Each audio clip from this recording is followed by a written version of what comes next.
जगन्नाथपुरी के कुछ नियम हैं, उन नियमों का पालन लगभग सब जगन्नाथ सेवकों को करना चाहिए।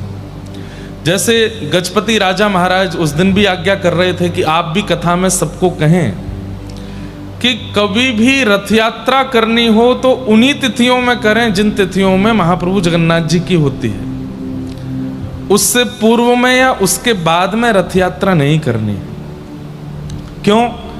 विश्व में जहां कहीं भी जगन्नाथ हैं सब एक ही हैं और वे विश्व का कल्याण करने के लिए एक साथ अवस्थित हैं, चाहे वो वृंदावन में विराजमान हो, चाहे यहां हो, चाहे जहां कहीं भी जगन्नाथ मंदिर है।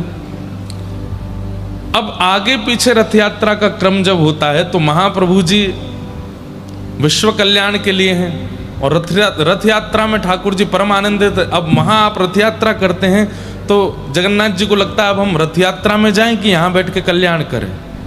इसलिए एक ही समय पर रथ यात्रा होनी चाहिए जब महाप्रभु जी की रथ यात्रा हो। उसी समय पर स्नान उत्सव होना चाहिए जिस समय महाप्रभु जी का होता है। महाप्रभु जी के 15 दिन दर्शन नहीं होते तो विश्व में जहां भी जगन्नाथ मंदिर हैं वहां दर्शन नहीं होने चाहिए, चित्रपट ही होना चाहिए आगे। महाप्रभु जी अनोसर में रहते हैं। इन सब बातों का ध्यान हम लोग रखना प्रारंभ करें, करना प्रारंभ करें। ये नियम है, ये शास्त्र विधि है, ये शास्त्र आज्ञा है। स्कंद पुराण में तो वर्णन है कि पहले महाप्रभु जी के स्पर्श का अधिकार सबको था, लेकिन वहां लिखा है कि गजपति महाराज जिसको आज्ञा दें उसी को ही महाप्रभु जी के स्पर्श का अधिकार है। उसके बिना अधिकार, बिना उनकी आज्ञा के कोई स्पर्श करता है उसके पुण्य क्षीण होते हैं। ऐसी ऐसी बातें, ऐसी ऐसी भावना सब है। तो यहाँ के महाराज जी और यहाँ के मंदिर प्रशासन की सबसे प्रार्थना है कि रथ यात्रा उन्हीं दिनों में कीजिए जब महाप्रभु जगन्नाथ जी की रथ यात्रा होती है। स्नान उत्सव तभी कीजिए जब महाप्रभु जी का होता है, स्नान पूर्णिमा को ही होता है। और जितने दिन महाप्रभु जगन्नाथ जी अनवसर में रहते हैं, दर्शन नहीं देते, उतने दिन कहीं दर्शन नहीं होना चाहिए। जगन्नाथ जी के जहां भी रूप हैं सब जगह एक मुख पर वस्त्र होना चाहिए और ठाकुर जी के चित्रपट आगे आ जाना चाहिए। और ठाकुर जी को दूध भोग, ठाकुर जी को मलाई का भोग, अन्न का भोग नहीं करना है। 15 दिन तक ठाकुर जी दूध, मलाई और कुछ रसायन, फल, इनका प्रसाद पाते हैं। वैसे हमारे एक आचार्य कह रहे थे कि महाप्रभु जगन्नाथ जी साल भर एकादशी नहीं करते, महाप्रसाद पाते हैं तो एक संग ही एकादशी कर लेते हैं सबरी। 30 तारीख से लेकर के और 15 तारीख तक महाप्रभु जी अन्न नहीं पाएंगे, सारी साल भर की एकादशी एक बार में ही कर लेते हैं। ऐसी ऐसी भावनाएं सब हैं। आज हम स्कंद पुराण युक्त महाप्रभु जगन्नाथ जी के, अब देखो कितना कठिन होता है। हम आज पूरी रात नहीं सोए, पूरी रात पढ़ता ही रहा मैं, क्योंकि आचार्यजन, गुरुजन जब पढ़ाते हैं तो वो एक एक बात का स्पष्टीकरण कर देते हैं। अब नया ग्रंथ है, नया पुराण है, पहले कभी हमने पढ़ा नहीं। परसों हमको, कल ही हमको प्राप्त हुआ, पूरी रात का आज पढ़ते ही रहे। सुबह 5 बजे झपकी आई, 6:30 बजे फिर उठ करके फिर से पढ़ने लगे और अभी तक पढ़े कथा में आने तक। अभी भी पूरा पढ़ नहीं पाए, अभी तो एक ग्रंथ अभी और रह गया है, उसको 30 तारीख को सुनाएंगे। 2 भागों में है, स्कंद पुराण में पुरुषोत्तम महात्मा।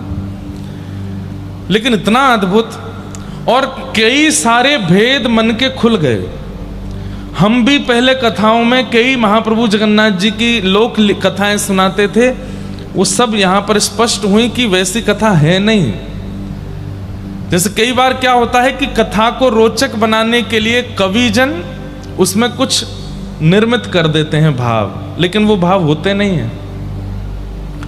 लेकिन स्कंद पुराण का पूरा अध्ययन, संपूर्ण अध्ययन करने के बाद पूरा स्पष्टीकरण हुआ कि महाप्रभु जगन्नाथ कब से विराजे, कैसे आए, क्या रूप है, क्या नहीं है। अब एक इतनी गलत कथा पूरे विश्व में चलती है, मैं इसका हर कथा में खंडन करता हूं कि भगवान कृष्ण अपनी लीला पूरी करके जैसे ही गए तो पांडवों ने उनके श्री विग्रह को आग लगा दी, चिता में रख के, हृदय नहीं जला, बहता हुआ वो पुरी आ गया। ये कथा है ही नहीं। और जहां कहीं भी है तो उसका तथ्य या भाव कुछ और होगा। भगवान गीता में कहते हैं, मेरे शरीर को मानवों की तरह मृत्यु प्राप्त करने वाला जो समझता है वह व्यक्ति अपवित्र है। मैं कभी मृत्यु को प्राप्त नहीं होता हूं। मेरा शरीर चिन्मय है, आपकी तरह मेरी तरह जड़ नहीं है। ठाकुर जी का शरीर वो चैतन्य है, वो चिन्मय है। हार्ड मांस हड्डी से नहीं बनते ठाकुर जी। और जो पंचभूतों से बनता है, अग्नि संस्कार क्यों होता है हम लोगों का? पृथ्वी, जल, अग्नि, वायु, आकाश, ये 5 चीजें हैं हमारे शरीर में। और इन 5 से ऋण लेकर के हमारा शरीर बनाया जाता है। तो जब हमारी मृत्यु होती है तो अग्नि दे करके 5 का जो अंश था वो 5 को वितरण कर दिया जाता है। हमारे अंदर की वायु में चली जाती है। हमारे अंग में जो पृथ्वी के मिट्टी का कण है वो मिट्टी में चला जाता है। जो जल का कण है वो जल में चला जाता है, इसलिए अस्थि विसर्जन होता है। और जो आकाश का लक्षण है वो आकाश में चला जाता है, क्योंकि हमारा शरीर हमने ऋण लेकर के बनाया, लोन में लिया है हमने। ठाकुर जी ऋण में लेते हैं क्या शरीर? उनका तो चैतन्य स्वरूप है, चिन्मय स्वरूप है। चैतन्य चिन्मय परमात्मा का कभी अंत नहीं होता। ये गलत बात है, गलत कथा है। जो लोग कहते हैं कि ऐसे हृदय बह के आया, वही महाप्रभु जी के हृदय, महाप्रभु जी के भीतर साक्षात परब्रह्म जीवित शालिग्राम विराजमान, सचल शालिग्राम विराजमान। ऐसी कई कथाएं हैं जो कही जाती हैं, लेकिन स्कंद पुराण में सबका स्पष्ट वर्णन है। तो कल रात से ही हम पढ़ने में लगे। अब यथामति जितना हो पाएगा आपको समझाएंगे, आप सब समझना। बाकी कल जो स्नान पूर्णिमा होने वाली है, मैं कल बताना चाहता था, जगन्नाथपुरी में वो स्नान उत्सव इसलिए होता है क्योंकि महाप्रभु जगन्नाथ जी कल के दिन ही इंद्रद्युम्न राजा को प्राप्त हुए, स्नान पूर्णिमा के दिन। लेकिन वृंदावन में स्नान पूर्णिमा के दिन हमारे बालकृष्ण प्रभु का स्नान क्यों होता है, इसके पीछे एक बड़ी सुंदर कथा है। और कथा ऐसी है, नख पे धार लियो गिरिराज नाम, गिरधारी पायो है। जब ठाकुर जी ने गिरिराज जी धारण किए और 7 दिन 7 रात्रि तक गिरिराज जी धारण करके रखे, 7 दिन बाद जब ठाकुर जी ने पुनः गिरिराज जी को व्यवस्थित किया तो सब ब्रजवासी लाला को गोद में लेकर के कंधा पे बिठा करके नृत्य करने लगे, आनंदित हो गए। और सबने नंद बाबा से प्रार्थना करी, बोले बाबा अब तुम लाला को राज तिलक कर दो, या को ब्रज को राजा बनाए दो, ब्रज मंडल को राजा बनाओ। तो कहते हैं ध्यान से सुनना, तो सांडिल्य मुनि बुलाए, गर्गाचार्य जी बुलाए, बोले लाला की राज तिलक की तिथि निकालो। तो बोले पूर्णिमा, कोई पूर्णिमा की तिथि सुंदर थी, बोले इस पे लाला का राज तिलक करो। लेकिन कहते हैं कि गिरिराज उत्सव के बाद भगवान इतने व्यस्त हो गए, क्यों? सब गोपियों ने न्योता दे दिया, बोले लाला एक दिन मेरे घर पधरामनी पे आनो है, अगले दिन वाक्या मधुमंगल ने सबरी लिस्ट बना रखी है, श्रीदामा सब गोपीन से दक्षिणा फिक्स कर रहो है, लाला आवेगो तो कैसे षोडश उपचार करनो है, खातिर कर ले नई गुजरिया रसिया आयो तेरे द्वार। तो गिरिराज उत्सव के बाद लगभग सब ब्रजवासियों के घर में ठाकुर जी प्रसाद पावे जा रहे हैं एक एक दिन। जैसे हमारे गांव का, नगर का कोई विशिष्टतम व्यक्ति बहुत बड़ा विजयी होकर के लौटे तो सब घर के लोग उसको बुलाते कि हमारे घर आओ, हमारे घर आओ। तो ऐसे ही ठाकुर जी की भी सब जगह पूछ हो रही है, सब जगह ठाकुर जी जा रहे हैं, आनंदित हो रहे हैं। तो अनेक पूर्णिमाएं निकलने के बाद जब ज्येष्ठ पूर्णिमा आई, तब निश्चित हुआ कि याद ना लाला को ज्येष्ठाभिषेक होएगो। प्रणाम प्रभु। श्री जगन्नाथ महाप्रभु की, हमारे महाप्रभु जगन्नाथ जी की जो नित्य ध्वजा की सेवा होती है हमारे भाई ना करते हैं। नरसिम्हा जी आज आए हैं, आपको बहुत बहुत वंदन। आप लोगों ने दर्शन तो किए ही होंगे ना।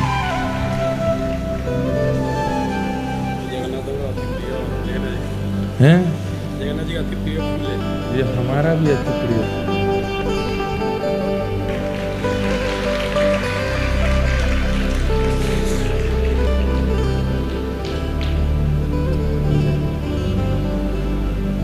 महाप्रभु जगन्नाथ जी की रोज संध्या में 4-5 बजे जब ध्वजा परिवर्तित होती है, हमारे नरसिम्हा भाई उल्टे चढ़ते हैं मंदिर के ऊपर।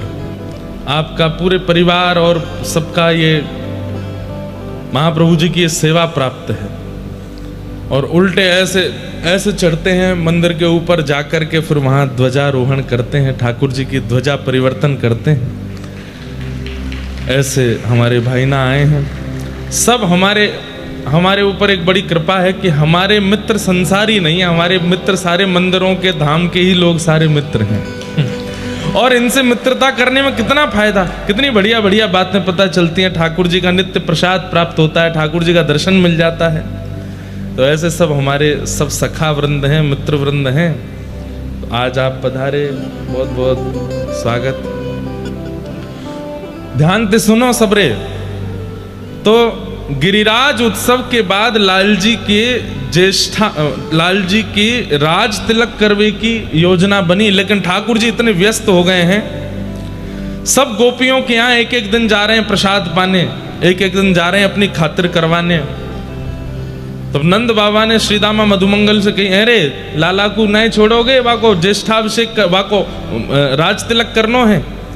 तब सब ब्रजवासी बोले, बाबा अब लाला जेठ तक तो बहुत व्यस्त है, सबरी गोपीन के यहाँ को प्रसाद है, जेठ में आप कर लियो। तो ज्येष्ठ में अति गर्मी भी होती है, ग्रीष्म ऋतु भी रहती है। तब ठाकुर जी ने नंद बाबा ने मन में विचार किया कि ठीक है, ज्येष्ठ की पूर्णिमा को लाला को राज तिलक करेंगे। तो कल के दिन ठाकुर जी हमारे वृंदावन चंद्र श्री राधा रमन लाल, श्री बालकृष्ण प्रभु, मदन मोहन जी, कल इनका राज तिलक हुआ। सब ब्रजवासियों ने मिलकर के लाला को तिलक कियो और अति ग्रीष्म भयवे के कारण यमुना जल ले लेकर के आए हैं और लाला को अभिषेक कर रहे हैं। इस भाव से वृंदावन में ज्येष्ठाभिषेक मनाया जाता है, ठाकुर जी का अभिषेक किया जाता है। नंद को मन वांछित दिन आयो, नंद को मन वांछित दिन आयो। पिता को सबसे ज्यादा प्रसन्नता कब होती है? जब उसका पुत्र अपने पिता के स्थान को ग्रहण करे। अभी तक व्रज के राजा नंद बाबा थे, लेकिन कल के दिन व्रज के राजा श्री ठाकुर जी हो गए।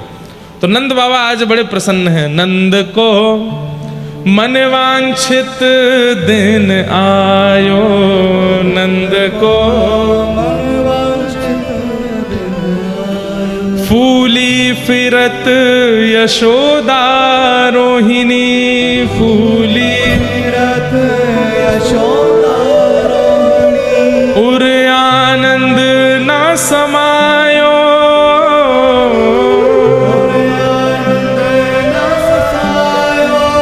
नंद को मन वांछित दिन आयो, नंद को मन वांछित दिन आयो।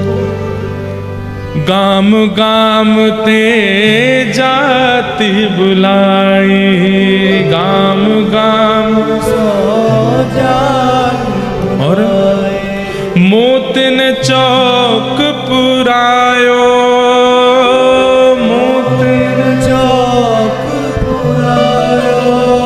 ब्रज वनिता सब मंगल गावे, ब्रज वनिता सब मंगल गावे, बाजत घोष बधायो, बाजत घोष बधायो, नंद को मन वांछित वांछित दिन आयो नंद मन वांछित दिन आयो।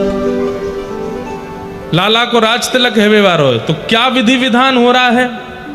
प्रथम रात्रि यमुना घट भीतर, प्रथम रात्रि यमुना घट भीतर, प्रथम रात्रि यमुना जल घट भर के, प्रथम रात्रि यमुना घट भर के, अधिवासन करवायो, अधिवासन मतलब जो हम आज करेंगे, यमुना जी का जल घड़ाओं में भर भर के उसका अधिवासन मतलब उसको सुगंधित करेंगे, उसमें केसर डालेंगे, इलायची पीस के डालेंगे, ब्रास डालेंगे, ठंडा करेंगे, मोगरा के पुष्प डालेंगे, कुछ गुलाब के पुष्प डालेंगे, उसमें थोड़ा गुलाब जल डालेंगे, चंदन डालेंगे, उसको सुगंधित करेंगे, इसको अधिवासन करेंगे। उठी प्रभात कंचन चौकी धर, उठी प्रभात कंचन चौकी धर, और रात भर जल को शीतल करके घड़ों में रख के सुबह उठ करके उठी प्रभात कंचन चौकी धर, उठी प्रभात सोने की चौकी रखी है, और तापर लाल बिठायो, तापर लाल बिठायो, नंद को मन वांछित दिन आयो, नंद को मन वांछित दिन आयो। आहा, श्री ठाकुर जी बैठे हैं, मंद मंद मुस्कुरा रहे हैं, चारों तरफ सब ब्रजवासी खड़े हैं और अब एक एक करके आ रहे हैं, लाला को अभिषेक कर रहे हैं। राज बैठ अभिषेक करत हैं, राज बैठ अभिषेक करत हैं, विप्रन वेद सुनायो, विप्रन वेद सुनायो। आहा, ज्येष्ठ शुक्ल पुण्यो दिन सुरवधू, ज्येष्ठ शुक्ल पुण्यो दिन हरिक फूल बरसायो, हरिक फूल बरसायो, नंद को मन वांछित दिन आयो, नंद मन वांछित दिन आयो। रंगी कोर धोती ऊपर ना, रंगी कोर धोती ऊपर ना, कोरी धोती के रंग किए हैं चंदन से, धोती और उपरना उस पर रंग लगाए हैं, और आभूषण सब साज, आभूषण सब साज, और लाल जी को उपरना पहना के, धोती पहना करके, तिलक करके अभिषेक करने के बाद द्वारकेश आनंद भयो प्रभु, द्वारकेश आनंद भयो, क्यों? आज नाम पढ़ो ब्रजराज, आज नाम पढ़ो ब्रजराज, बोलो ब्रजराज कृष्ण की जय, ब्रजराज गोपाल की नाम पढ़ो ब्रजराज, नाम पढ़ो ब्रजराज, नंद को मन वांछित दिन आयो, नंद को मन वांछित दिन। तो कल ठाकुर जी का राज्याभिषेक होगा, तो व्रज के भाव से ठाकुर जी का अभिषेक किस लिए होता है कि लाला को व्रज को राजा बनाया गया है। गिरिराज उत्सव के बाद नाग कालिया नाग मर्दन के बाद ब्रजवासी ने कही, याने ब्रज की इतनी रक्षा करिए नंद बाबा, अब तो तुम लाला सुघड़ है गए हो, अपनी गद्दी पर लाला को बैठाए दो। और श्री ठाकुर जी को कल राज्याभिषेक होएगो। आहा, एक भाव, एक नहीं है, अनेक हैं। एक भाव यह भी है कि ठाकुर जी का राज्याभिषेक होता है। एक भाव ठाकुर जी यमुना जी के साथ रास विहार करते हैं। अनेक अनेक भाव हैं, सब भावों से ठाकुर जी का कल अभिषेक हम लोग करेंगे। तो कल गिरधर लाल जी का अभिषेक होगा। जिन लोगों ने जनेऊ धारण किया है, यज्ञोपवीत जिनका हुआ है, केवल वे ही मंच पर आएंगे। और वे सब लोग यहाँ जो सेवा में हैं उनको बता दीजिएगा। ऐसे नहीं कि जबरदस्ती जनेऊ लेके पहने आए बोले कि ताकि हम भी चढ़ जाएं।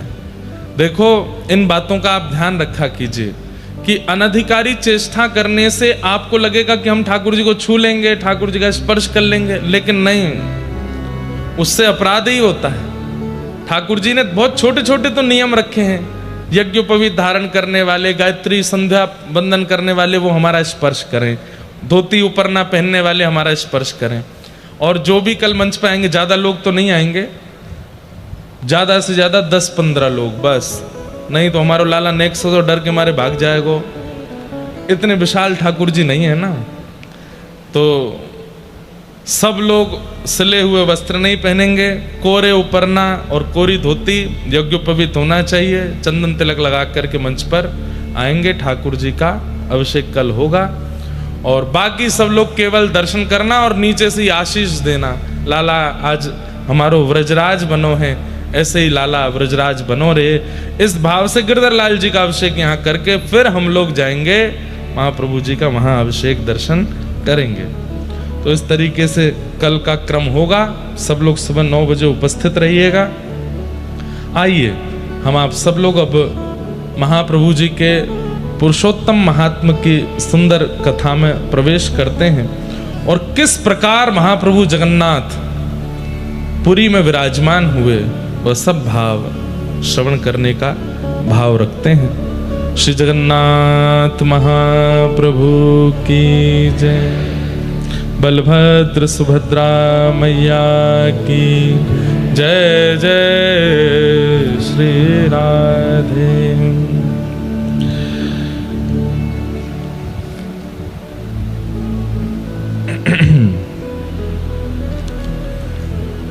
स्कंद पुराण पुरुषोत्तम महात्मा श्री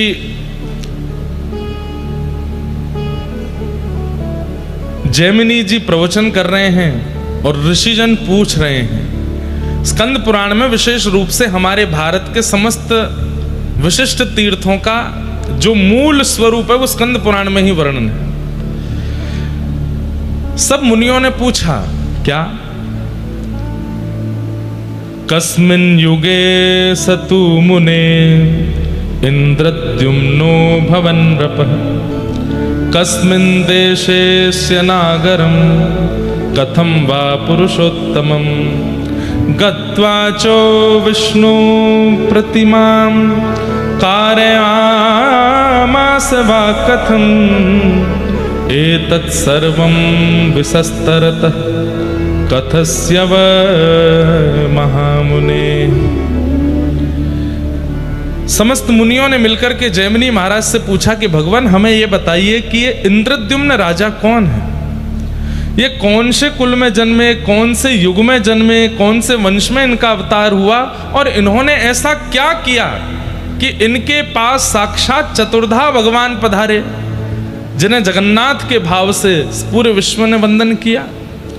कृपा कर इन इंद्रद्युम्न के बारे में हमको बताइए और इन्हें जगन्नाथ जी कैसे प्राप्त हुए, ये महाप्रभु जगन्नाथ पृथ्वी पर कैसे आए, कृपा कर इनकी पूरी लीला हमें सुनाइए। तब श्री जैमिनी जी महाराज अति प्रसन्न होकर के इंद्रद्युम्न महाराज का परिचय पहले दे रहे हैं और क्या कह रहे हैं। आसीत कृत युगे विप्रा इंद्रद्युम्नो महानृपः सूर्यवंशे सधर्मात्मा सन्नुष्टः पंचमूरुषः।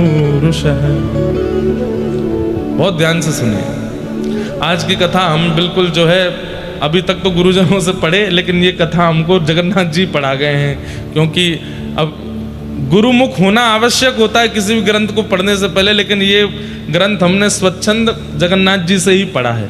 तो स्कंद पुराण के हमारे गुरुदेव जो हैं वो जगन्नाथ महाप्रभु ही हैं। तो इसलिए आप सब लोग बड़े ध्यान से सुनना, जो जो श्लोक अधिकृत हैं उन सबको हम सुनाएंगे और आप सब बिल्कुल एक दर्थ होकर के पूरी कथा श्रवण करो।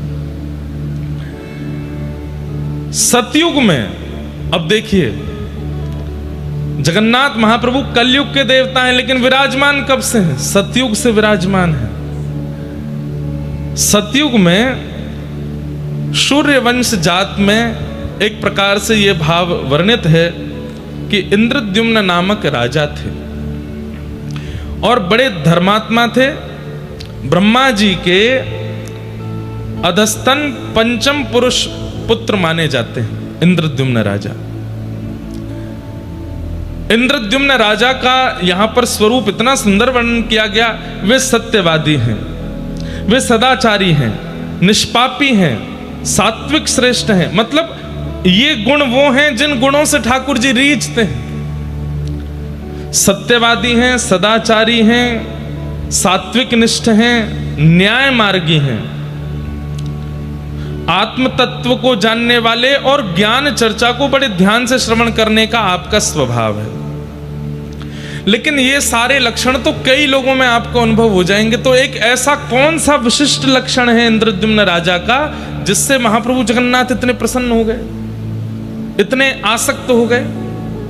तो कहते हैं इंद्रद्युम्न राजा को एक, कह लें कोई अतिशयोक्ति नहीं, एक व्यसन है। काय का व्यसन? कि आप हर सप्ताह विश्व के समस्त तीर्थ यात्रियों को, काशी के राजा हैं, काशी बुलाते हैं और काशी में बुलाकर के समस्त उन तीर्थ याटन करने वाले वैष्णवों से तीर्थ की महिमा सुनते हैं। आप स्वयं राजा हैं, बार बार सारे तीर्थों में नहीं जा पाते और कई बार राजाओं को तीर्थ यात्रा पर भी जाना होता है तो बहुत व्यवस्थाएं करनी होती हैं, वहां तीर्थ यात्रियों को दिक्कत भी हो जाती है। तो आप क्या करते हैं, अपने नगर में ही समस्त तीर्थ यात्रियों को निमंत्रण देते हैं, बाकायदा पालकी से उनको बुलवाते हैं और सभा में बैठा करके प्रत्येक तीर्थयात्री वैष्णवों को प्रणाम करते हुए कहते हैं, आप कौन से तीर्थ में दर्शन करने गए? बोले हम तो बद्रीनाथ गए थे। अच्छा, जरा वहां का बताइए ना, कैसा है बद्रीनाथ?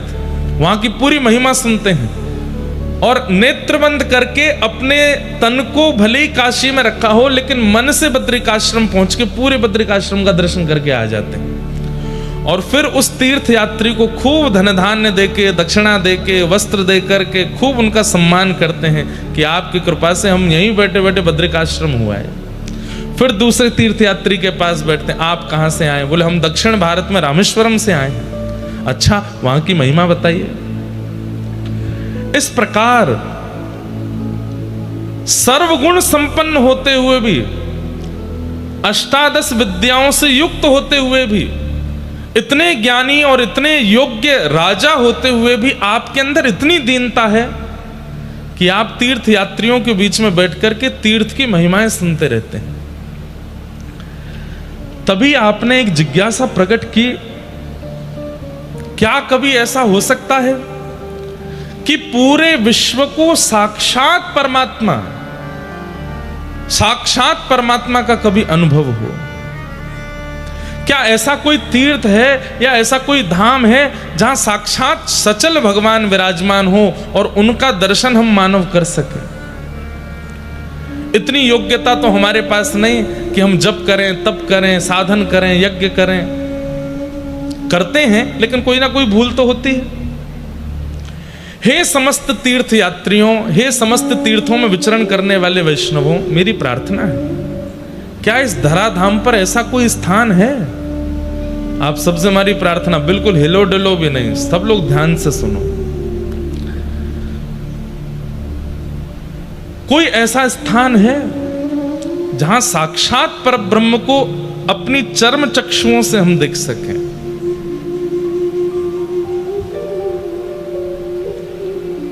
तब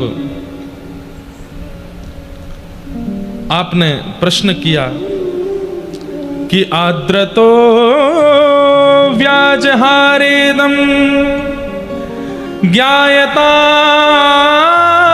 क्षेत्र मुक्तमं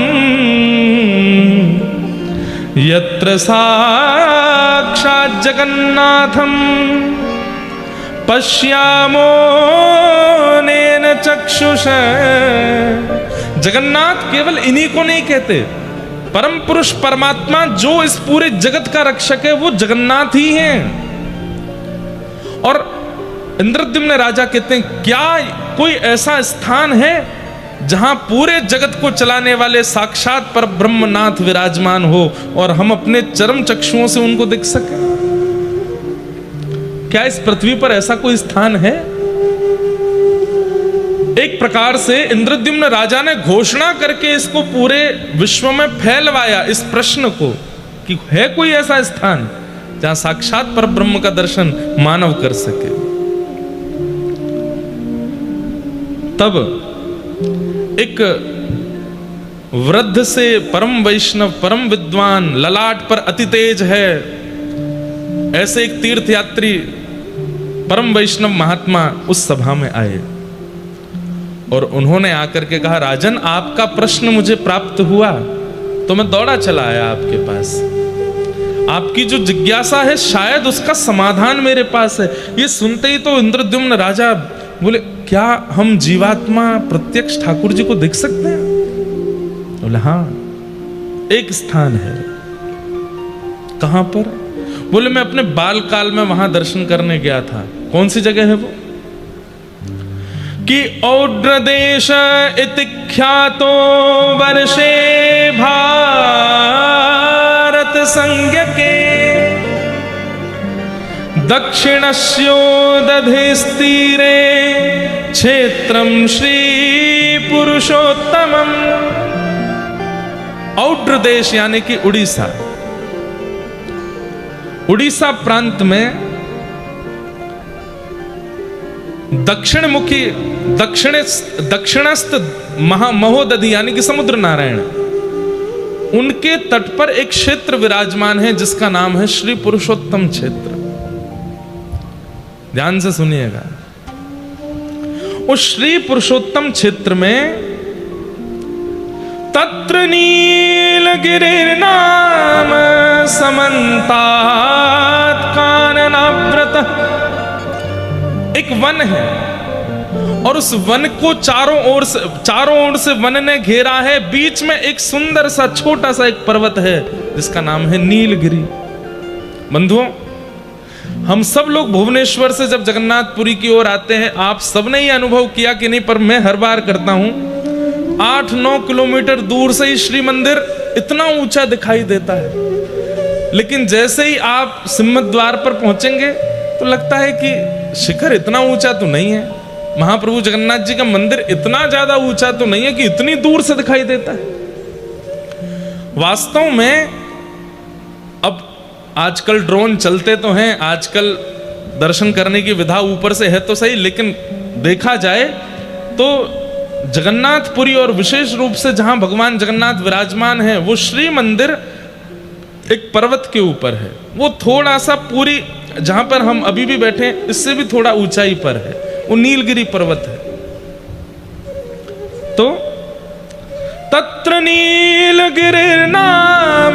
समन्तात काननाव्रत, एक वन से आच्छादित नीलगिरी पर्वत है। तस्योत्संगे कल्प वृक्ष समन्तात क्रोश सम्मितः, वहां पर एक कल्प वृक्ष, एक वट वृक्ष है, वहां पर एक रोहिणी कुंड भी है, वहां साक्षात ठाकुर जी विराजमान है, परमात्मा विराजमान है। किस रूप से, किस नाम से? श्री नील माधव भगवान। नील माधव भगवान के रूप में वहां पर ठाकुर जी विराजमान है। ठाकुर जी का नाम जगन्नाथ पूर्व से ही है। यहां पर कितनी बार जगन्नाथ शब्द का ही भाव आता है। यत्र साक्षात् जगन्नाथः शंख चक्र गदाधर जंतूनां दर्शनान् मुक्तिं यो ददाति कृपानिधि। वहां पर साक्षात जगन्नाथ भगवान विराजमान है। कैसे? बोले चतु व्यूह रूप में अपने चतु हस्त कमलों में शंख चक्र गदा पद्म लेकर के साक्षात नील माधव जगन्नाथ भगवान विराज रहे हैं। वे आंखें भी मटकाते हैं, वे बोलते भी हैं, वे चलते भी हैं और अन्य तीर्थों में तो मानव का जाकर के कल्याण होता है, लेकिन मैंने उस तीर्थ में देखा कि कौवे ने चलते हुए किसी वस्तु को पाने के लिए उनके सामने आया है वो कौवा, और जैसे ही उस वस्तु को पाने लगा अचानक से उसने नेत्र खोल करके जैसे ही नीलमाधव भगवान को देखा, उसके भी चतु हस्त प्रकट हो गए और वो मुक्त होकर के भगवत धाम को प्रस्थान कर गया। अरे आप तो मानवों के कल्याण की बात करते हैं, लेकिन कीट पतंगा पक्षी जो वहां पहुंच जाए और शंख चक्र गदा पद्मधारी चतुर्भुज रूप नील माधव जगन्नाथ भगवान का जो दर्शन कर लेता है, ऐसे पशु पक्षियों का भी उद्धार वहां होता है। नील माधव भगवान जो पूर्व में यहां विराजमान थे, बाद में फिर उन्हीं नील माधव भगवान का चतुर्धा रूप प्रकट हुआ, सुदर्शन जी, जगन्नाथ जी, सुभद्रा जी और श्री बलभद्र जी। कैसे ये पूरी कथा है, ध्यान से सुनना। यत्र साक्षात जगन्नाथ, साक्षात जगत का उद्धार करने वाले परमात्मा वहां विराजमान है, और इस बात का प्रमाण है क्यों, जंतु नाम दर्शनान मुक्ति, दर्शन करते ही मुक्ति मिलती है वहां पर। ऐसे धाम का मैंने दर्शन किया है राजन, और मुझे विश्वास है कि आप उस स्थान पर जाएंगे, दर्शन करेंगे और उस स्थान से पूरे विश्व को लाभान्वित करेंगे। तत्र गत्वा जगन्नाथं दृष्ट्वा स हि गिरो यथा कटकावास संस्थानम भूप्रदेशं प्रयच्छ।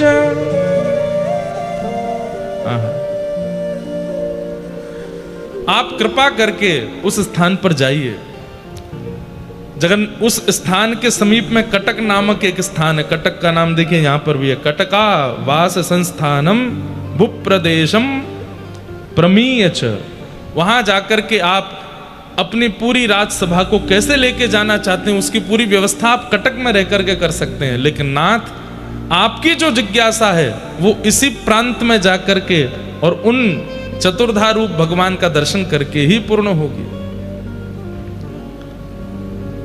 सुन करके इंद्रद्युम्न राजा के नेत्र सजल हो गए, हस्त कंपायमान होने लगा, प्रेम के सारे लक्षण चित्त में प्रकट होने लगे। आप इतने आनंदित हो गए, आप तो तुरंत जैसे मानो नृत्य करने लगे कि आहा कितनी बड़ी कृपा, मैं साक्षात प्रभु को देखूंगा, साक्षात भगवान का दर्शन करूंगा। बोले हाँ आप जाके वहां कर सकते, लेकिन राजा का एक प्रोटोकॉल होता है, राजा सीधे सब जगह नहीं जाता, पहले मंत्री जाएंगे, सेनापति जाएंगे, वे जाकर के वहां व्यवस्था देखेंगे और उसके बाद ही मुख्य राजा जा सकता है। क्योंकि आप काशी से आने वाले राजा, सब लोग ध्यान से सुनो बिल्कुल स्पष्ट रूप से, कोई बाहर की बात नहीं होनी है, केवल जगन्नाथ जी के प्राकट्य की कथा होनी है। ना सोइएगा ना सोने दीजिएगा किसी को, कोई झपकी भी आवे तो कोहनी मार देना, बहुत पुण्य मिलेगा आपको। हाँ बिल्कुल किसी को भी आलस्य मत करने दो। लेकिन राजा का नियम है। अब देखो कल भी एक किसी ने प्रश्न किया तो भगवान विरह क्यों देते हैं, विरह देखो अभी कैसा विरह देंगे। इंद्रद्युम्न राजा आप तो तैयार थे जाने के लिए, लेकिन पूरे राज्यसभा ने निर्णय लिया कि राजन आप पहले नहीं जाएंगे, आप पहले अपने पुरोहित जी को भेजिए। पुरोहित जी जाएंगे और इन तीर्थयात्री के द्वारा बताई गई सारी भावों को देख करके वे वहां देख करके आएंगे, नील माधव जगन्नाथ भगवान का दर्शन करके आएंगे और वे सब आपकी व्यवस्था देख के आएंगे। आप जाएंगे तो कहाँ रुकेंगे, कहाँ प्रसाद बनेगा, इतनी सेना जाएगी, सेना कहाँ रुकेगी, वहां के जो उत्कल देश के राजा हैं उनको बता करके आएंगे। ये सब नियम है, राजा ऐसे नहीं निकल सकता। इंद्रद्युम्न बोले मैं तो बहुत उतावला हो रहा हूं, मुझे जाने दीजिए ना। बोले नहीं आप अभी नहीं जाएंगे, आप कृपा कर अपने पुरोहित जी को भेजिए। तो राजा के ऊपर भी कई लोग होते हैं, आचार्य लोग, जिनकी आज्ञा राजा को माननी पड़ती है। तो इंद्रद्युम्न राजा का मन तो बहुत था, भैया ये पंखा बंद है, किसी से कह के पंखा चलवाए दो। कई लोग बेचारे एसी की आड़ में, अच्छा इतनी वेदना में थे आप लोग, फिर भी देखो कितने अच्छे शांत होकर के सुन रहे थे पूरी कथा। गर्मी तो नहीं लग रही ज्यादा, कुछ तो थोड़ी बहुत लग रही है, पर ये पंखा चलाने के लिए लगे हैं, पेमेंट तो पूरा होगा इनको, तो चलवा भी दो। ठाकुर जी की लीला कैसी है देखो। राजा है इंद्रद्युम्न, वे चाहें तो क्या नहीं कर सकते, तुरंत पहुंच सकते हैं, लेकिन सब ने रोक दिया, बोले आप नहीं जाएंगे, पहले पुरोहित जाएगा। काश इंद्रद्युम्न चले जाते, ये बाद में आपको पता चलेगा।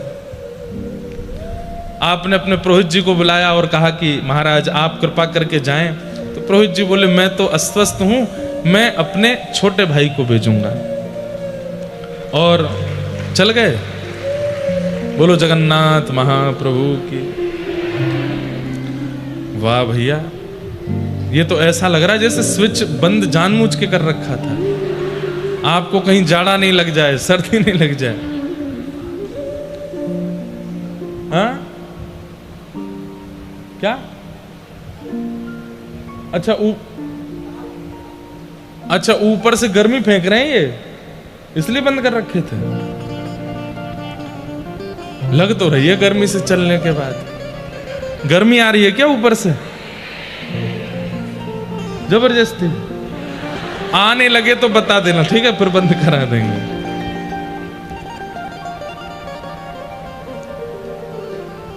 थोड़ा सरल सहज भाव में राजा ने अपने पुरोहित जी से कहा, तो पुरोहित जी बोले मैं तो वृद्ध हो गया हूं, शायद मैं इतनी निपुणता नहीं रखूंगा, पर मैं अपने छोटे भाई विद्यापति को भेजता हूं। वे जाकर के आपके इस जो नियुक्त स्थान है उसका दर्शन करके और पूरी योजना बना करके आएंगे और आपको बताएंगे। अब देखिए ये विद्यापति भी, अभी तो हमने पहली बार पढ़ा, पर मैं इसकी खोज करूंगा। विद्यापति का कोई पूर्व जन्म का या पूर्व काल का कोई तो संबंध है कि इनको नील माधव भगवान का प्रत्यक्ष दर्शन हुआ? कहां? ये तो पुरोहित भी नहीं थे, पुरोहित के छोटे भाई हैं। इनको बुलाया गया और कहा कि आपको इस प्रकार उत्कल देश जाना है, वहां पर कटक नामक एक शहर है, उसके पास में महानदी और समुद्र के दक्षिण तीर पर एक नीलगिरी पर्वत है, वहां नीलाचल भगवान, उनका दर्शन करके आना है। और सब व्यवस्था आकर के राजा को बतानी, फिर राजा पूरी सेना के साथ दर्शन करने जाएंगे। तो आप बड़े सौभाग्यशाली हुए, कितने खुश हैं। क्या कह रहे हैं? हर किसी को जगन्नाथ आते समय ये श्लोक बोलना चाहिए, महाप्रभु जी का दर्शन करते समय ये बोलना चाहिए कि अहो में सफलम जन्म सुकल्या सर्वरीच में द्रक्ष्यामि यद भगवातो मुख्य पद्म मघापहम। रथ में आरूढ़ होकर के विद्यापति इतने प्रसन्न हो रहे हैं, मैंने ऐसे कौन से जन्म के पुण्य किए। मेरा तो दूर दूर तक कोई संपर्क संबंध नहीं था इंद्रद्युम्न से, लेकिन फिर भी इनके पुरोहित का मैं छोटा भाई हूं, और कहां से मुझे बुला करके मुझे भेजा जा रहा है। अरे ये मुझे भेजा नहीं जा रहा है, मुझे बुलाया जा रहा है।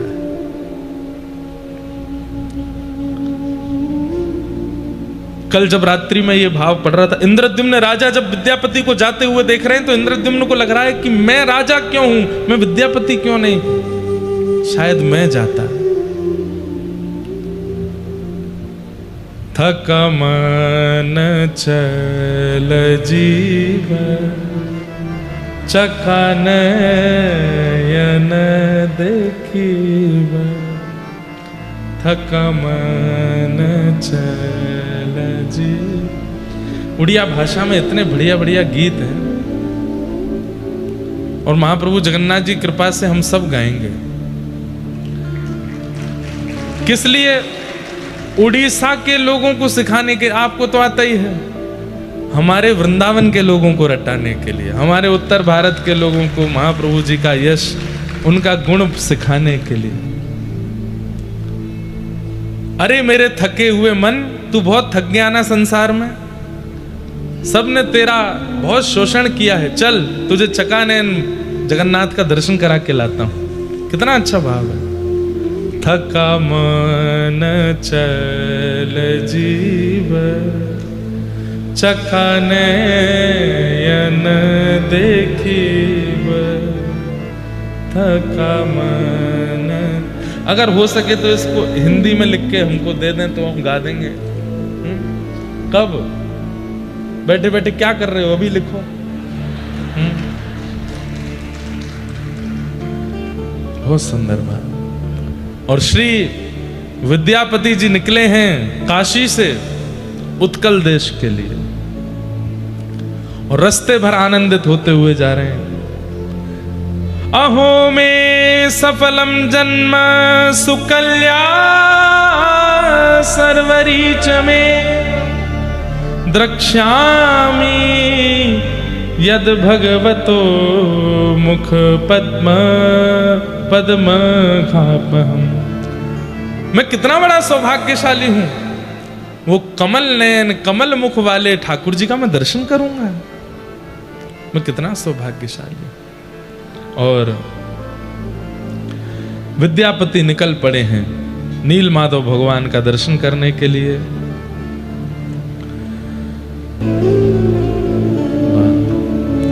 विद्यापति जा रहे हैं। जैसे ही विद्यापति ने उत्कल प्रांत में प्रवेश किया, कई यहां पर वर्णन किए गए, लेकिन इसमें सबसे ज्यादा आश्चर्यजनक बात जो थी, श्री क्षेत्र में प्रवेश करते ही उन्होंने क्या अनुभव किया? शंख चक्र गदा पद्म धारिणो दद्रशे नारायण। आप लोगों को आश्चर्य होगा, लेकिन यह बात वास्तविक है। विद्यापति जी क्या देख रहे हैं कि श्री क्षेत्र में प्रवेश करते ही जो भी दिख रहा है सबके शंख चक्र गदा पद्म, सब चतुर्भुज रूप में है। हमें आपको नहीं पता चल रहा है, पर हम भी अभी इस वक्त चतुर्भुज रूप हैं। इस वक्त हम सब चतुर्भुज हैं। दो भुजा हमारी ये हैं, दो दिख नहीं रही हैं, ठाकुर जी को दिखती हैं वो, या फिर कोई श्रेष्ठ जन हो उनको दिखती हैं। श्री क्षेत्र में हर व्यक्ति चतुर्भुज रूप हो जाता है। शंख चक्र गदा पद्म धारिणो दद्रशे नारायण जन्मांतरितमात्मानं बुबुधे दिव्य रूपिणम। सब दिव्य रूप में दिखाई दे रहे हैं। अरे पशु पक्षियों के भी चार चार भुज हैं, मानवों के भी चार चार भुज हैं। और ये सब दर्शन करके तो विद्यापति मानो सबको प्रणाम करने लगे। नीलाचल धाम में, इस श्री क्षेत्र में सब प्रणम में हो गए, सबको वंदन करने लगे। अच्छा एक बात, कई बार ना लोगों के मन में एक प्रश्न आ जाता है कि श्री जगन्नाथपुरी में कई लोग बड़े अनधिकारी कर्म भी करते हैं। समुद्र के तट पर चले जाओ, इतनी दुर्गंध आती है, कई बार मच्छी आदि भी खा जाते हैं, और भी कुछ बहुत कुछ होता है। कई बार इससे संशय होता है कि इतना सुंदर श्री क्षेत्र, वैसे इसके लिए यहाँ के सब हमारे जगन्नाथपुरी के लोकल लोगों ने कोर्ट में इसके लिए कहा भी है कि भाई ये पुरी क्षेत्र है, ये कितनी बड़ी महिमा स्कंद पुराण में है, यहाँ पूर्ण रूपेण मांस भोज आदि ये सब बंद होना चाहिए, कोई टूरिस्ट प्लेस नहीं है,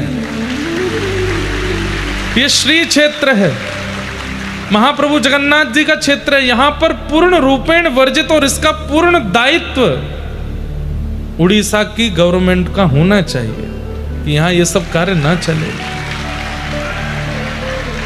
स्कंद पुराण में जितने बड़े श्री क्षेत्र का वर्णन है, कम से कम उतने बड़े श्री क्षेत्र में तो पूर्ण प्रतिबंधित होना चाहिए, बिल्कुल भी नहीं महाप्रभु जगन्नाथ जी के। अब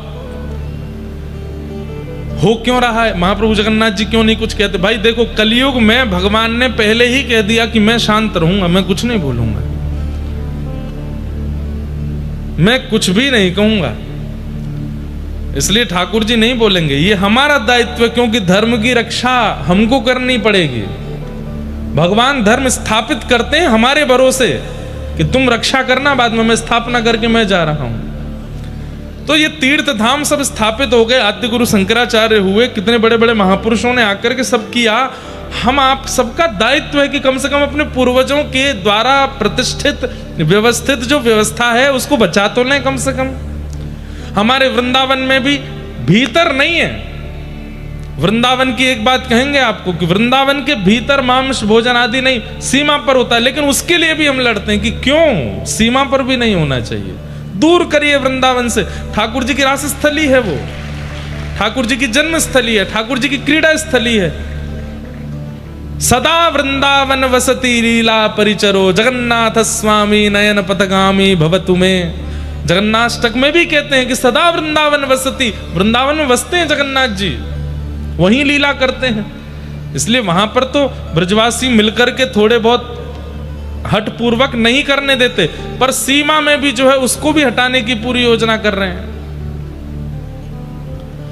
हमारे यहाँ के ब्रजवासी बालक लगे हैं दंडवती लगाने में कि अरे सरकार यहाँ पर मांसाहार बंद हो, खान पान की व्यवस्था बिल्कुल। वृंदावन में पी करके आने वाली की भी, अब देखो पुलिस और प्रशासन के लोग, कई बार आपने हाईवे पे देखा होगा रात में 11 बजे के बाद एक मशीन लेके खड़े रहते हैं, सबसे कहते हैं इसमें फूंक मारो और चेक करते हैं कि पी तो नहीं रखे। प्रत्येक धाम में भी ऐसा ही होना चाहिए, बाहर से ही हर आदमी को चेक करो, पी तो नहीं रहे हैं, गलत काम तो नहीं कर रहे हैं। अरे भाई ये आपके मनोरंजन का स्थान नहीं है, मनोरंजन करना है गोवा जाइए, मनोरंजन करना है। अच्छा एक और बात, गोवा को ही क्यों कहे मनोरंजन के लिए, वो भी नहीं है मनोरंजन का स्थान। एक बहन हमको 1-2 दिन पहले मिली, इतने सुंदर दर्शन उन्होंने कराए। वो बैठी हैं क्या यहाँ कथा में? बैठी होंगी और अभी उठेंगी नहीं, कहो तो उन्होंने इतने सुंदर दर्शन। गोवा में एकमात्र ऐसा मंदिर है जहां पर देवकी मैया की गोद में लड्डू गोपाल, एकमात्र ऐसा मंदिर है। संस्कृत का बहुत बड़ा विश्वविद्यालय गोवा में है, बड़े बड़े संस्कृतज्ञ जो केवल संस्कृत में बात करते सब गोवा में पढ़ते। उसको भी हम लोगों ने पर्यटन स्थल बना दिया। वास्तव में देखा जाए तो भारत में पर्यटन स्थल है ही नहीं, भारत में सब धार्मिक स्थल है। भारत सब पूरा धार्मिक है भारत, लेकिन फिर भी ये जो 4 धाम हैं कम से कम इनको तो सुरक्षित रखो। कभी कभी बहुत पीड़ा होती है कि समुद्र किनारे क्यों होता है ऐसा।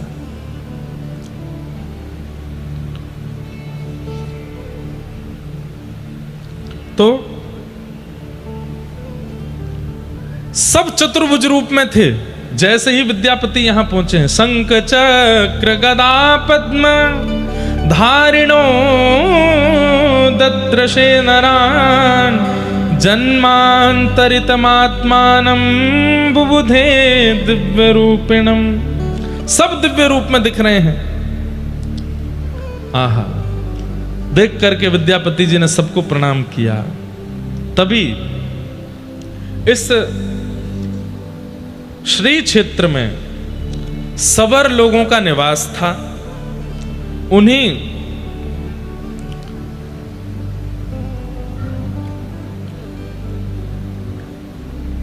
सबर जाति के लोगों में विश्ववसु नाम के एक सबर थे जो कि उनके मुखिया थे, जो नील माधव भगवान की सेवा करते थे। आपने जब देखा कि आश्चर्यचकित होकर के एक विद्यापति घूम रहे हैं, सबको देख रहे हैं, सब जगह हाथ जोड़ रहे हैं, दर्शन हो नहीं रहे ठाकुर जी के, मानव ही चतुर्भुज रूप में दिख रहे हैं, बड़े व्याकुल स्थिति में दिखाई दे रहे हैं। सब जगह ढूंढा, ठाकुर जी नहीं दिखे, तो व्याकुल स्थिति में देखा जब विद्यापति जी को, तो सबर प्रजा के जो मुखिया हैं विश्ववसु, जो कि नील माधव भगवान की सेवा करते थे,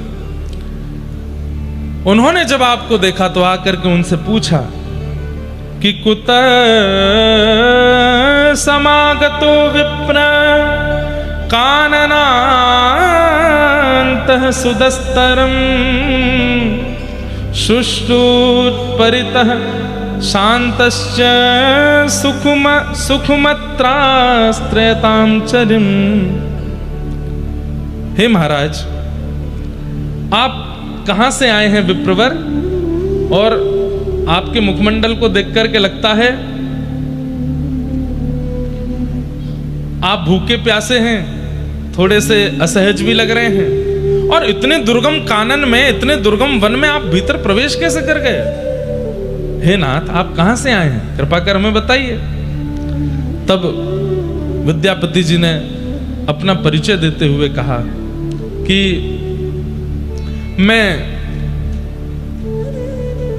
विद्यापति हूं, आदि आदि देश से आया हूं, यहां पर नील माधव भगवान का दर्शन करना। अब देखो, यहां पर भी एक कथा सुनाई जाती कि विद्यापति जी जो हैं वो आए, आकर के फिर मैंने भी एक बार सुनाई थी, लेकिन फिर स्कंद पुराण से स्पष्ट हुआ कि वो कथा है नहीं। क्या नाम था उनकी? हाँ, उनकी एक ललिता नाम की पुत्री थी, उससे इनका विवाह हो गया था। और फिर ये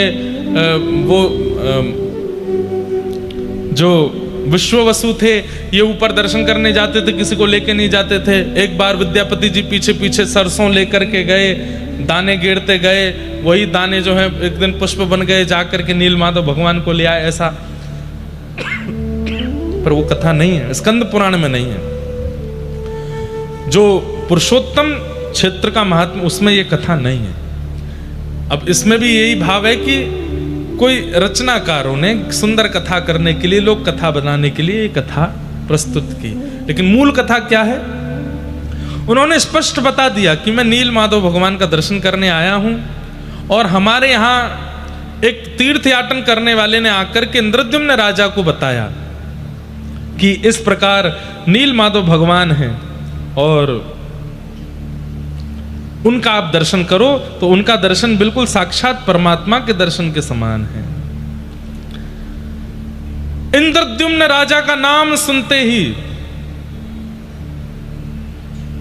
जो विश्ववसु सवर थे वे बोले, अरे इंद्रद्युम्न राजा, इनके बारे में तो हमने सुना है, इनके बारे में तो हम बचपन से सुनते आए हैं, और हम लोगों ने यह भी सुना है कि एक राजा इंद्रद्युम्न नाम का आएगा, यहां आकर के इस पूरे तीर्थ क्षेत्र को अद्भुत बना देगा। और उनके आते ही यहां पर 4 रूपों में ठाकुर जी विराजमान होंगे। कैसे? कि इष्ट्वा दारुमयं विष्णुं चतुर्धा स्थापयिष्यति अस्य चेत् भाग्य मुत्पन्नं ब्राह्मणस्य तिथिर्भृशम्। हमने तो उनका सुना है कि वे यहाँ आएंगे और उन पर ठाकुर जी कृपा करेंगे, तब वही इस पूरे तीर्थ का उद्धार करेंगे। और भगवान को चतुर्धा रूप में दारुमयम, अब दारुमय का 2 अर्थ होते हैं। दारू लकड़ी को भी कहते हैं, लकड़ी के ठाकुर जी, लेकिन हम ऐसा अर्थ क्यों करें? तो दारू शब्द का अर्थ कल्याण करने वाले, जो सबका कल्याण करते हैं, चाहे मानव हो, चाहे जलचर हो, चाहे थलचर हो, चाहे पक्षी हो, पशु हो, सबका कल्याण करने की जिनकी सद्भावना है, स्थिति है, उन्हें दारू में भगवान कहते हैं। जो सबका कल्याण करने के लिए ही आए हैं, इसलिए दारू में जगन्नाथ। तो हमने तो उनके बारे में सुन रखा है, और हम सब जानते हैं कि वे आकर के यहां पर इस पूरे तीर्थ का उद्धार करेंगे। ये सुनकर के विद्यापति तो बड़े प्रसन्न हो गए। अरे, ठाकुर जी ने पहले ही चुन रखा है, कृपा कर मुझे नील माधव भगवान का दर्शन करा दो। बोले हाँ चलो। तब आप उनको लेकर के पर्वत के ऊपर गए हैं, और वहां एक विशेष गुफा थी। उस गुफा के अंदर नील कांति पूरे गुफा को आच्छादित कर रही है, और तभी आप जाकर के वहां दर्शन करते हैं। आहा, अद्भुत ठाकुर जी विराजमान है, हंस रहे हैं मंद मंद, ठाकुर जी की दतवइयां दिख रही हैं, आंखों की पलकें चला रहे हैं, मंद मंद मुस्का करके देख रहे हैं, हाथें घूम रहे हैं, पैर भी चल रहे हैं। ठाकुर जी स्थिर नहीं है, चलते फिरते साक्षात नील माधव भगवान का दर्शन किया। बोलो नील माधव भगवान की।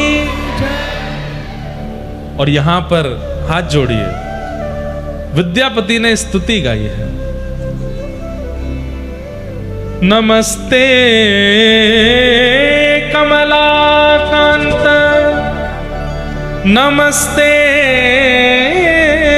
कमलानन, नमः कमलपत्राक्ष त्राहि मां पुरुषोत्तम। नमस्ते नमः कमल पत्राक्ष त्राहि मां पुरुषोत्तम। हे कमलाकांत लक्ष्मीपति भगवान, मैं आपको प्रणाम करता हूँ, आपको नमस्कार करता हूँ। आपका ये कमल सा मुख देख करके मैं बहुत आनंदित हो रहा हूँ।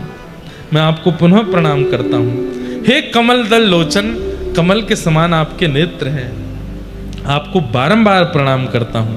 मुझ पर कृपा कीजिए, मेरी रक्षा कीजिए। दर्शन करके महाराज निहाल हो गए और अब तो विद्यापति इतने प्रसन्न हो रहे हैं कि मैं कब पहुंच जाऊं काशी और जाकर के इंद्रद्युम्न राजा को पूर्ण समाचार दे दूं और जाकर के उनको बता दूं कि आप चलिए, चल करके ठाकुर जी का मधुर दर्शन कर लीजिए।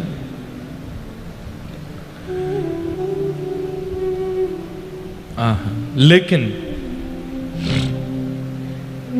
ठाकुर जी क्या विचार करते हैं, क्या सोच के रखते हैं, किसको क्या देना क्या ना देना, ये सब ठाकुर जी के हाथ में है।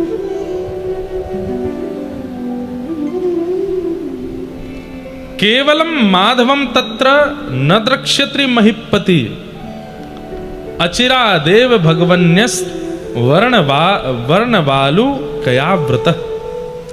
ठाकुर जी इंद्रद्युम्न राजा को दर्शन नहीं देंगे, जबकि वो इतने व्याकुल है। वर्णन आता है कि जब विद्यापति निकले हैं दर्शन करने के लिए नील माधव भगवान के, तो वहां दूर काशी में बैठे हुए इंद्रद्युम्न राजा व्रत कर रहे हैं, निर्जला रह रहे हैं, केवल बहुत कहने पर फलाहार कर लेते हैं और ना सो रहे हैं ना बैठ रहे हैं, बस प्रतीक्षा कर रहे हैं कि कब लौट करके आएंगे विद्यापति, कब आकर के मुझे पूर्ण बात बताएंगे वहां की। काशी से कितना दूर है यहाँ पर, और उस समय जब रथ से आना हो तो कितने दिन लगे होंगे यहाँ आने में। तब तक जब तक विद्यापति लौट करके नहीं आ गए, इंद्रद्युम्न राजा सोए नहीं है, बस बैठे हैं, प्रतीक्षा कर रहे हैं। प्रीतम तू मोहे प्राण ते प्यार। कोई प्राण प्रिय हो जाता है ना, तो सबसे पहला उसके साथ क्या होता है, भूख चली जाएगी। कोई प्राण प्रिय हो जाता है ना तो प्यास चली जाती है, कोई प्राण प्रिय हो जाता है तो निद्रा चली जाती है। ये वो वस्तु हैं जिनके बिना हम रह ही नहीं सकते, लेकिन प्राण प्रिय कोई हो जाता है तो ये तीनों समाप्त हो जाते हैं।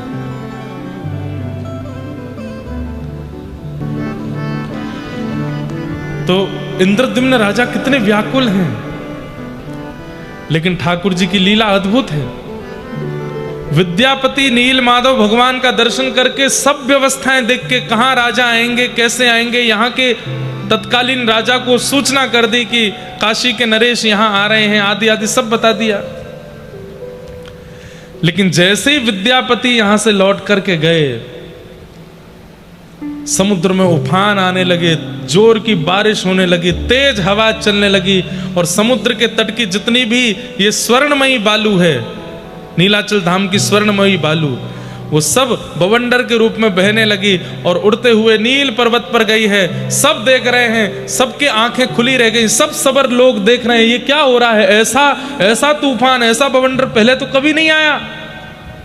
और देखते ही देखते उस गुफा में विद्यमान नील माधव भगवान अंतर ध्यान हो गए। यहां विद्यापति सब समाचार लेके चले गए हैं और यहां से ठाकुर जी अंतर ध्यान हो गए, अंतर ध्यान हो गए। विद्यापति कुछ दिन के पश्चात, अच्छा कहते हैं कि जब नील माधव भगवान अंतर ध्यान हो रहे थे तो एवं प्रलपताम तत्र सर्वेशां त्रिदिवौकशाम अशरीरा तदावणि पुनः प्रादुर्भुवः। जब नील माधव भगवान अंतर ध्यान हो रहे थे तो आकाश में ब्रह्मा जी, रुद्र, नारद, सनकादि सब प्रकट हो गए और सब रुदन करने लगे, हे नाथ आप कहां जा रहे हैं, आप क्यों अंतर ध्यान हो रहे हैं, ये लीला क्यों कर रहे हैं। तब मंद मुस्काते हुए भगवान बोले, ये मेरी लीला है, मैं पुनः आऊंगा, अभी मेरा जाना अनिवार्य है। और ठाकुर जी अंतर ध्यान हो गए, ठाकुर जी अंतर ध्यान हो गए। सब देखते रह गए और ठाकुर जी यहां से प्रस्थान कर गए। ऐसे नील माधव भगवान का दर्शन करके जब विद्यापति लौट करके गए हैं,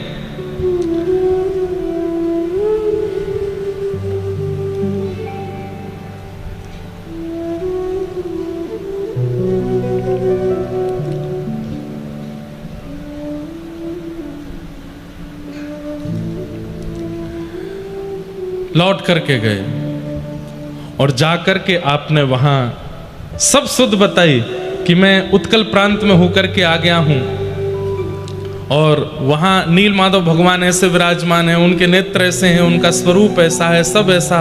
इंद्रद्युम्न राजा तो उत्सव मनाने लगे, नृत्य करने लगे, आनंदित हो गए। आपने तुरंत राज सिंहासन पर बैठ करके आज्ञा कर दी, सब व्यवस्थाएं तैयार करो, अब हम सब लोग यहां से श्री क्षेत्र पुरुषोत्तम क्षेत्र को प्रस्थान करेंगे। वहां ठाकुर जी हमारी प्रतीक्षा कर रहे हैं, पर इनको क्या बताएं कि ठाकुर जी तो अंतर ध्यान हो गए वहां से। कहते हैं बड़े बड़े मुनि, बड़े बड़े ऋषि, सबको आपने निमंत्रित कर दिया कि सब आ जाइए, हम सब जाएंगे और जाकर के वहां नील माधव भगवान का दर्शन करेंगे, उन्हीं के साथ रहेंगे, आनंदित होंगे। इस प्रकार सब भावनाएं होने लगी। लेकिन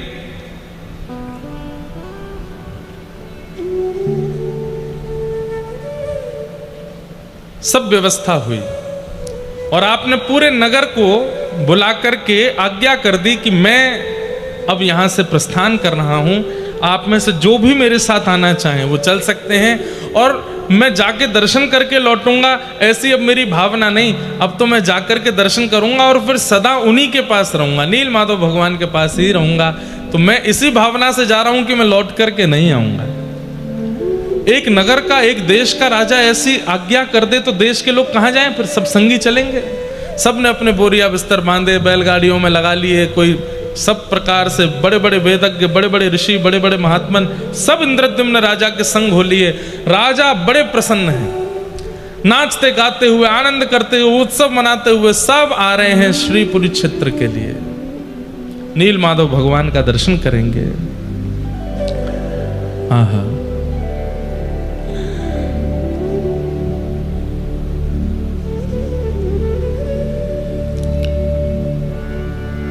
इस दिन इंद्रद्युम्न राजा चल पड़े हैं और दुर्गम मार्ग से सबको संग में लेते हुए आप इंद्रद्युम्न यहां नील माधव भगवान का दर्शन करने के लिए आ रहे हैं।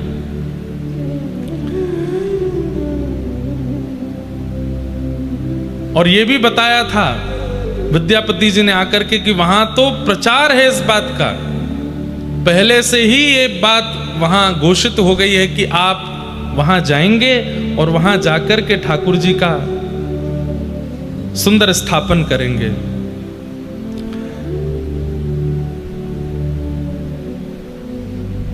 इंद्रद्युम्न राजा निकल पड़े हैं। कौन सी तिथि को निकले थे? बोले ज्येष्ठ शुक्ला पंचमी को, शुक्रवार को उत्तम तिथि मुहूर्त देख करके निकले थे। आनंद करते हुए सब नाचते गाते हुए जा रहे हैं। जैसे ही उत्कल प्रांत में पहुंचे, यहाँ के राजा ने खूब सुंदर उनका स्वागत किया और उनको लेकर के फिर श्री क्षेत्र की ओर बढ़े हैं। लेकिन जैसे ही पुरुषोत्तम क्षेत्र में पहुंचे और नीलगिरी पर्वत दिखाई दिया, राजा इंद्रद्युम्न तो वहीं रोने लगे। अब मेरे नाथ मिलेंगे, अब मेरे नाथ मुझे स्वीकार करेंगे, अब मैं अपने इन चर्म चक्षुओं से ठाकुर जी का दर्शन करूंगा। लेकिन जैसे ही आप पहुंचे तब क्या देखते हैं, सब सवर समाज के लोग बड़े दुखी और रुदन अवस्था में बैठे। इंद्रद्युम्न राजा ने जाकर के कहा, सैनिकों ने जाकर के वहां सब वर्णन कर दिया, इंद्रद्युम्न राजा आ रहे हैं और आकर के यहाँ ठाकुर जी का दर्शन करेंगे। सबर जाति के लोगों ने सबने कहा कि वे आएंगे, पर ठाकुर जी तो यहाँ से प्रस्थान कर चुके हैं, ठाकुर जी तो यहां से अंतर ध्यान हो गए हैं। जैसे ही सुना कि भगवान अंतर ध्यान हो गए, पूरी बात सुनी, बोले ये तो इन्होंने बताया था कि ठाकुर जी वहां विराजमान है। बोले विराज तो रहे थे, लेकिन जिस दिन विद्यापति लौट करके गए उसके अगले दिन ही एक बवंडर आया, तूफान आया, आकाश में देवी देवता भी प्रकट हुए और ठाकुर जी सबके मध्य से अंतर ध्यान हो गए। ये सुनते ही इंद्रद्युम्न राजा मूर्छित होकर के गिर पड़े, बहुत रोए, रो रो करके बेहाल हो गए। बोले नाथ नहीं मिलना था, मैं इतना बड़ा पापी हूं, मैंने इतने बड़े अत्याचार किए हैं, या मैं इतना ज्यादा कुभागी हूं कि आप मेरे आने की खबर सुनते ही अंतर ध्यान हो गए। अरे किसी को भी लगेगा, ठाकुर जी विराजमान थे लेकिन हमारे आते ही ठाकुर जी चले गए, ये बात सुनने में किसको उचित लगे। अरे लोग बाग मंदिर दर्शन करने जाते हैं, दर्शन करते करते यदि पर्दा आ जाता है तो लोगों को लगने लगता है कि हम में कोई अभाग्य था, दुर्भाग्य था, इसलिए हमारे आते ठाकुर जी ने पर्दा कर लिया। पर भैया कल कई लोगों को नहीं पता था कि मंदिर जल्दी बंद होने वाला है। 3-3, 4-4, 5-5 घंटे लाइन में खड़े होने के बाद में मंदिर पहुंचे, बस दर्शन होने वाले थे तो अचानक से अंदर से खबर आई मंदिर बंद। बहुत लोग कल परेशान हो गए और उन सबको यही लग रहा था कि हमारा दुर्भाग्य था कि ठाकुर जी हमको नहीं मिले। पर इंद्रद्युम्न की राजा की कथा सुनो, वो तो अपना राजपाट परिवार सब छोड़ करके और सबको संग लेकर के, सबके घरवार छुड़ा करके लेके आए हैं कि चलेंगे नील माधव भगवान के चरणों में रहेंगे। पर यहां आकर के पता चला कि ठाकुर जी प्रस्थान कर गए। बहुत दुखी हुए, बोले नाथ मैं कुभागी हूं, मेरे कारण आप चले गए, मुझ पर कृपा नहीं करनी थी, कोई बात नहीं, पर मैं इतने सारे वैष्णवों को लेके आया, इतने जन को लेके आया, पूरे नगर के नगर लेकर के आया, बड़े बड़े ऋषियों को आमंत्रण करके लेके आया, सबका सब छुड़वा करके लाया, इन पर तो कृपा कर देते। आत्मघाती और ना जाने कैसे कैसे भाव अपने लिए इंद्रद्युम्न के चित्त में आने लगे, रुदन कर रहे हैं। विद्यापति जी ने क्यों नहीं बताया? वे तो आकर के बोल के गए थे कि वहां दर्शन किए हैं उन्होंने परमात्मा के। तब सबने बताया, बोले उनके जाने के बाद ठाकुर जी अंतर ध्यान हुए। तब 2-3 दिन तक तो इंद्रद्युम्न राजा बड़े व्याकुल रहे। आपने कुछ खान पान भी नहीं किया। तत्पश्चात सबने कहा कि आपको निर्णय लेना पड़ेगा, आप वापस चलना है, क्या करना है आप बताइए।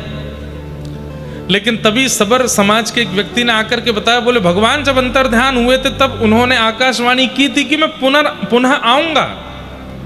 अब कब आएंगे ये तो नहीं पता, लेकिन वो कह के गए कि वे आएंगे। इंद्रद्युम्न राजा ने घोषणा कर दी, अपनी सब प्रजा से पहले तो क्षमा मांगी और जितने लोग साथ में आए थे सबसे कहा कि ठाकुर जी मेरे कारण अंतर ध्यान हुए हैं, लेकिन ठाकुर जी किसी और कारण से अंतर ध्यान हुए थे। वो कारण हम परसों की कथा में बताएंगे। किस कारण से अंतर ध्यान हुए वो तो एक कारण था, लेकिन इंद्रद्युम्न को लग रहा था मेरे कारण हुए, तो सबसे कहा कि आप सब लोग चाहें तो वापस जा सकते हैं, मैं अब वापस नहीं जाऊंगा, मैं यहीं रह करके प्रतीक्षा करूंगा, मनाऊंगा, रिझाऊंगा, बुलाऊंगा, ठाकुर जी को आना पड़ेगा। और रही बात मालव देश की, तो मेरा पुत्र मालवेश्वर, अब ये इसको मैं राजा बनाता हूं, अपना मुकुट उसको पहना दिया, तिलक कर दिया और कहा कि अब ये राजा है, जो भी लोग वापस जाना चाहते हैं इसकी सन्निधि में जाइए और ये सबका राजपाट करेगा, सबका शासन करेगा, पर मैं अब यहीं रहूंगा। इंद्रद्युम्न राजा दुखी बैठे हैं, तभी नारद जी का आगमन हुआ। सतयुग की बात है। वीणा लेकर के, करताल लेकर के श्री नारद जी महाराज आए और नारद जी महाराज ने आकर के समझाया कि मेरे पिता ब्रह्मा ने मुझे भेजा है। क्यों? वे बोले हैं कि ठाकुर जी यमराज के किसी भाव को पूर्ण करने के लिए अंतर ध्यान हुए हैं, तुम चिंतित मत हो, तुम्हारे द्वारा कुछ विशिष्ट ठाकुर जी को कराना है। पूरे विश्व को आज नहीं कलिकाल तक और ना जाने कब तक लोगों को तुम्हारे द्वारा किए गए तब से प्रकट ठाकुर जी का दर्शन प्राप्त होगा, इसलिए तुम विचलित मत हो। मैं तुम्हारे पास इसीलिए आया हूं कि ताकि तुम विचलित ना हो, तुम भटको ना, तुम्हें समय समय पर मैं ध्यान दिलाऊंगा, तुम चिंता मत करो, ठाकुर जी आएंगे। बोले कैसे आएंगे, मुझे क्या करना पड़ेगा ये बताइए। बोले पूज्य पिताजी ब्रह्मा जी का ऐसा कहना है कि वे श्वेत द्वीप में जाकर के 1000 यज्ञ करेंगे भगवान को प्रसन्न करने के लिए, और उतने ही दिन तुम यहां विराज करके अश्वमेध यज्ञ करो और उस अश्वमेध यज्ञ के द्वारा ठाकुर जी को प्रसन्न करने का भाव रखो। तब इंद्रद्युम्न राजा को नारद जी ने आज्ञा दी और आज्ञा देकर के पुरी क्षेत्र में अश्वमेध यज्ञ करने का भाव रखा। नीलकंठ महादेव यहां भगवान विराजमान हैं, उन्हीं के पास में विराजित होकर के यज्ञ कुंड निर्माण करके अश्वमेध यज्ञ प्रारंभ किया। रोते हुए राजा पुकारने लगे, हे नाथ आप कहां हैं, मुझ पर कृपा कब करेंगे, यह अनुग्रह कब करेंगे। तभी भगवान ने आकाशवाणी की कि राजन तुम रो मत, बस जिस कार्य की आज्ञा तुमको ब्रह्मा जी ने दी है वो कार्य पूर्ण करो, मैं निश्चित ही आऊंगा, मेरा वचन है। अश्वमेध यज्ञ हुआ। यज्ञ की पूर्णाहुति पर जो अभिषेक सब ऋषि जन, वेदज्ञ जन, विप्र जन मिलकर के यजमान का करते हैं, वो अभिषेक समुद्र तट पर कर रहे थे। तभी नारद जी ने देखा ब्रह्म दारू बहती हुई एक समुद्र मार्ग से आ रहे हैं, और जैसे ही उस ब्रह्म दारू का दर्शन किया, आपने देखा समीप जाकर के तो शंख चक्र गदा पद्म आदि जैसे शुभ चिन्ह उन ब्रह्म दारू में बने हुए हैं। नारद जी ने कहा बस तुम्हारा संकल्प पूर्ण होने वाला है, अब तुम निश्चिंत होकर के बस अपना यज्ञ पूर्ण करो। तत्पश्चात भगवान ही एक विश्वकर्मा के रूप में प्रकट हुए और ठाकुर जी ने आकर के उस ब्रह्म दारू को एकांत में ले जाकर के उनका निर्माण किया। ठाकुर जी, अब ये भी कथा आती है कि 21 दिन का कहा था, 21 दिन से पहले दरवाजा नहीं खोलना, भीतर छेनी हथौड़ा चल रहा था, उनकी आवाज आ रही थी, जैसी आवाज आनी बंद हुई तो द्वार खोल दिया, तो ठाकुर जी अधूरे रह गए। स्कंद पुराण कहती है कि अधूरे नहीं है, ये पूरे हैं, इसीलिए ये पुरी में विराजमान है। ये अधूरे नहीं है, ये ठाकुर जी का मूल रूप है, ये अधूरे नहीं है। वो 21 दिन वाली कथा, छेनी हथौड़ा वाली कथा भी स्कंद पुराण में नहीं है। वहां तो ऐसा भाव है कि कहां से किस रूप में भगवान ही आए हैं और आकर के उस दारू ब्रह्म को लेकर के गए, उसका जाकर के निर्माण किया और निर्माण करके उनको प्रतिष्ठित किया। इंद्रद्युम्न राजा ने जैसे ही अपने चर्म चक्षुओं से पहली बार देखा, आहा अद्भुत रूप ठाकुर जी का, बड़े बड़े विशाल नेत्र हैं, अधर पर प्रबल मुस्कान है, मानो जैसे भुजा पसार करके इंद्रद्युम्न से कह रहे हो कि तुम इतने व्याकुल हुए मेरे लिए, आओ आकर के मेरे हृदय का आलिंगन कर लो। भुजा पसार करके महाप्रभु जगन्नाथ का स्वरूप प्रकट हो गया। बोलो जगन्नाथ महाप्रभु की जय। शंख चक्र गदा पद्म युक्त दारू ब्रह्म ही जगन्नाथ, सुभद्रा जी और श्री बलभद्र जी और सुदर्शन जी के रूप में प्रकट हुए।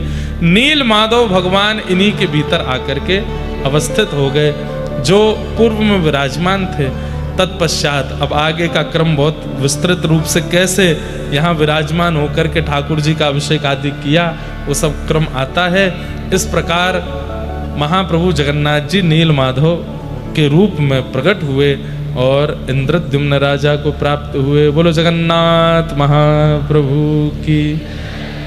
इस प्रकार वियोग देकर के पुनः संयोग दिया और ठाकुर जी ने श्री इंद्रद्युम्न राजा पर कृपा की। अब इसके आगे का जो प्रसंग है वो विस्तृत रूप से परसों यानी कि 30 तारीख को कहा जाएगा। उस दिन महाप्रसाद, स्नान पूर्णिमा और रथ यात्रा तीनों क्यों होते हैं, कैसे होते हैं, क्या होता है रथ यात्रा का, क्या स्वरूप, क्या भाव, सब स्कंद पुराण युक्त होकर के हम लोग सब उसका विस्तार से, अभी इसमें और भी शेष कथाएं हैं, वो सब भी हम परसों के दिन में श्रवण करेंगे। पर इस प्रकार इंद्रद्युम्न राजा को ठाकुर जी प्राप्त हुए। इस प्रकार महाप्रभु जगन्नाथ ही नीलाचल धाम में अवस्थित हुए, ऐसा वर्णन है।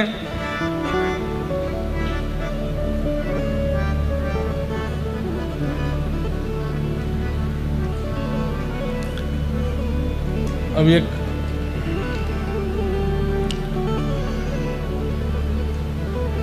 कल गाएंगे, अब तो उत्सव मनाना है। आज महाप्रभु जगन्नाथ जी का पावन प्राकट्य दिवस बस थोड़े ही घंटों में प्रारंभ होने वाला है। स्नान पूर्णिमा, महाप्रभु जगन्नाथ जी का जन्मोत्सव, प्राकट्य उत्सव, हम सब लोग उसका अनुभव करेंगे।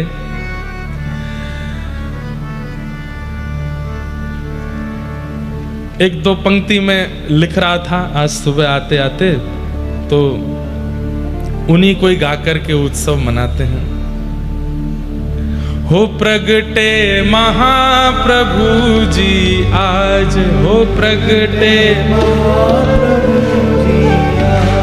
हो प्रगटे जगन्नाथ जी आज, हाँ प्रगटे महाप्रभु जी आज, हो प्रगटे जगन्नाथ जी